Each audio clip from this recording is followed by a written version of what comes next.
ये परिवारवाद, भ्रष्टाचार और तुष्टीकरण ने यूपी को विकास में पीछे रखा।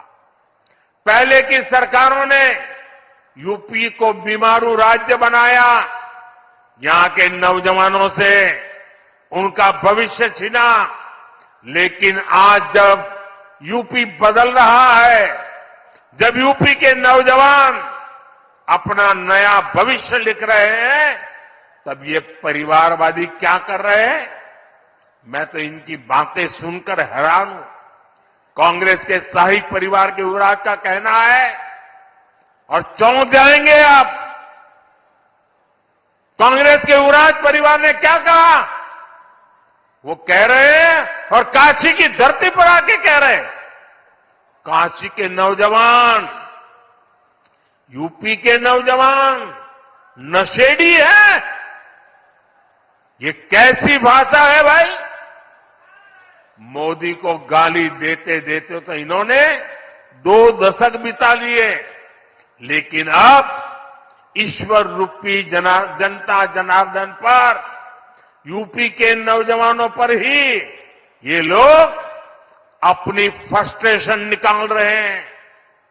जिनके अपने होश ठिकाने नहीं है, वो यूपी के मेरे काशी के बच्चों को नशेड़ी कह रहे हैं।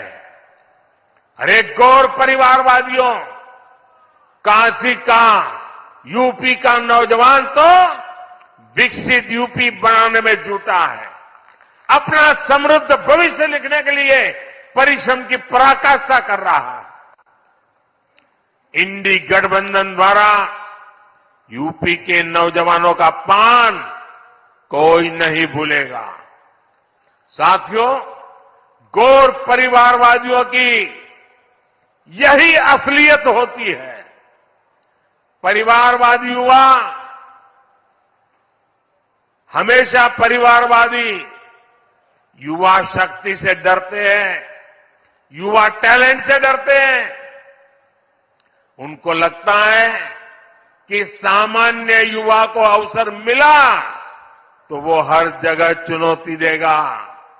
इनको वही लोग पसंद आते हैं जो उनकी दिन रात जय जयकार करते रहें।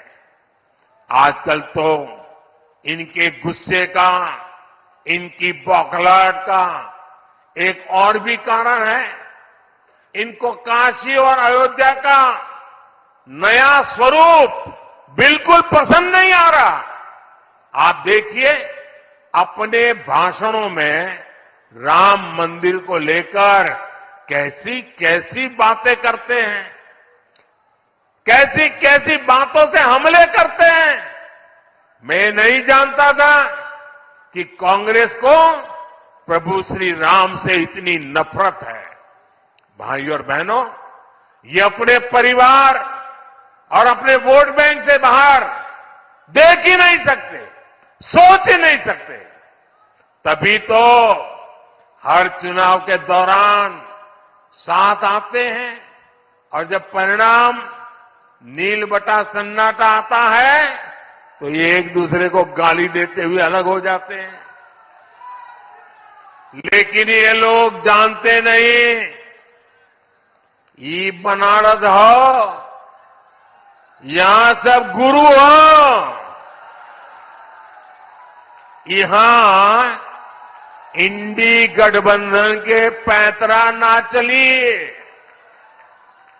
बनारस नहीं, पूरे यूपी के पता हो, माल वही है, पैकिंग नहीं है।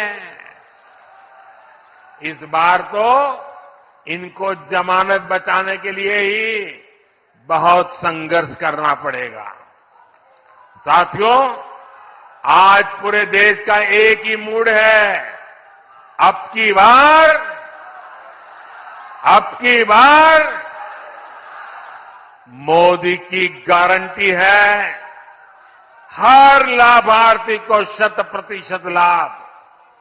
मोदी लाभार्थियों के सैचुरेशन की गारंटी दे रहा है।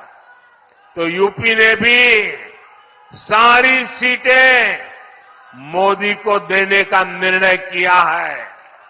यानी इस बार यूपी 100% सीटें एनडीए के नाम करने वाला है।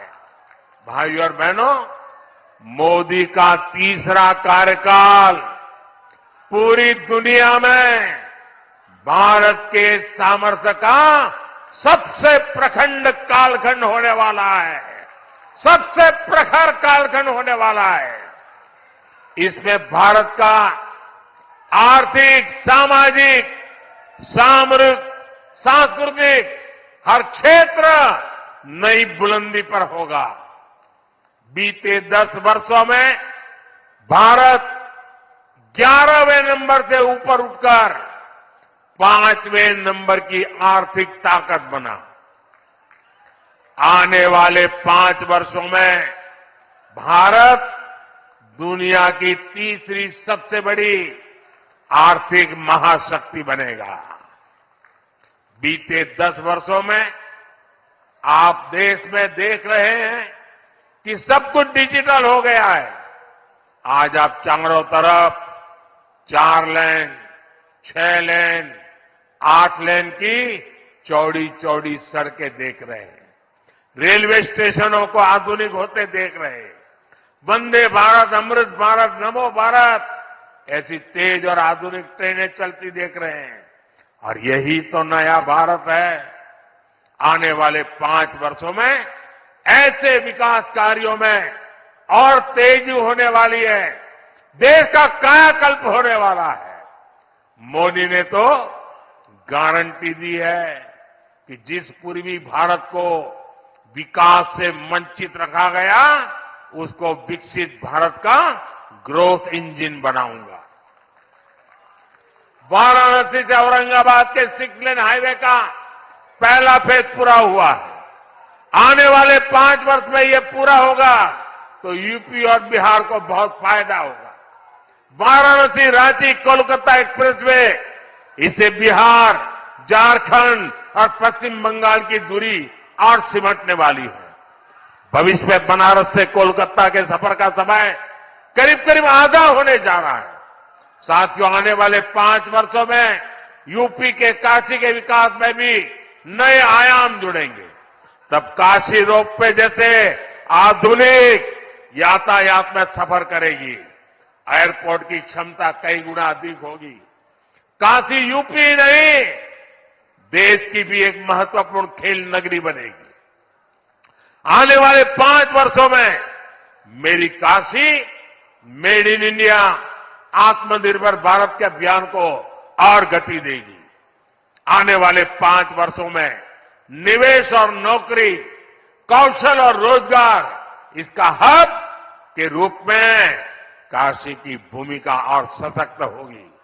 आने वाले 5 वर्षों में काशी का national institute of fashion technology परिसर तैयार हो जाएगा।